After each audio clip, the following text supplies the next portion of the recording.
This doctor, he has one goal. He wants to be rich. Let's call him Dr. F. Dr. F's an oncologist, he specializes in treating cancer, and he's well respected, but he's not rich. And in order to get rich, one day he figures out this scheme. His scheme is that when his patients come in, he starts diagnosing them with cancer, whether they have it or not. He's like, oh, sorry, you have cancer. He then submits that info to the patient's insurance company, and the insurance company then pays him for giving the patient very expensive cancer treatment. Here's the biggest problem with that. Other than the fraud. Not only does the patient falsely believe that they're dying, but they also have to actually go through that treatment. So then you've got a completely healthy person going through chemo, and chemo can fuck you up. But Dr. F, he doesn't care. He's gonna be rich. And to his credit, his scheme works. Suddenly he's getting paid left and right. He starts telling more and more of his patients that they have cancer, and then they all start seeking treatment. So he gets even more money, and then he buys a 6,000 square foot house, and he expands his businesses. Now he has 7 locations.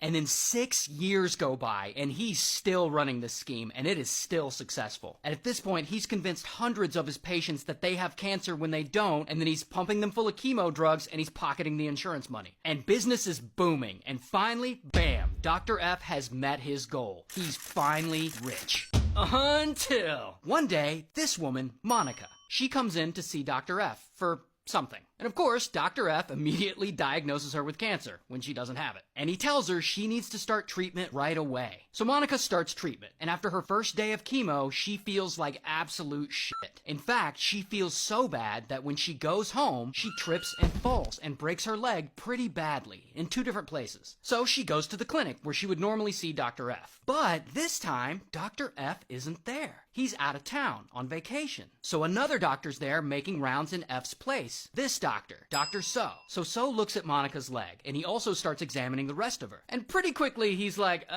this woman doesn't have cancer. And later, he breaks the good news to her. She's not dying. She doesn't need chemo. And he advises her to never see Dr. F again. And that whole interaction makes Dr. So suspicious. And he starts investigating, and he starts digging into all the patient's records, looking for more evidence that Dr. F is misdiagnosing people. Now, around that time, Dr. So is at the clinic having a conversation with this guy, George. George is the office manager there. And George is like, hey, Dr. So, I heard you're quitting. And So's like, yeah, I'm quitting. There's some shady stuff going on around here. So then George gets suspicious, and he starts investigating. He's checking records, he's interviewing staff, and he gathers tons of evidence. And once he looks at it all and realizes what's actually going on, he takes all this evidence to the FBI. The FBI gets the Medicare Fraud Strike Force involved. Yes, that's a real thing. And then they look into this, and they find that over the course of 6 years, Dr. F had committed $34 million in Medicare and health insurance fraud by convincing 553 people that they have cancer. So they immediately raid Dr. F's clinic, and they arrest him, and he's charged with all kinds of stuff, and he gets sentenced to 45 years in prison, and he has to pay a bunch of the money back. And all this happened in Michigan, so shout out to Michigan.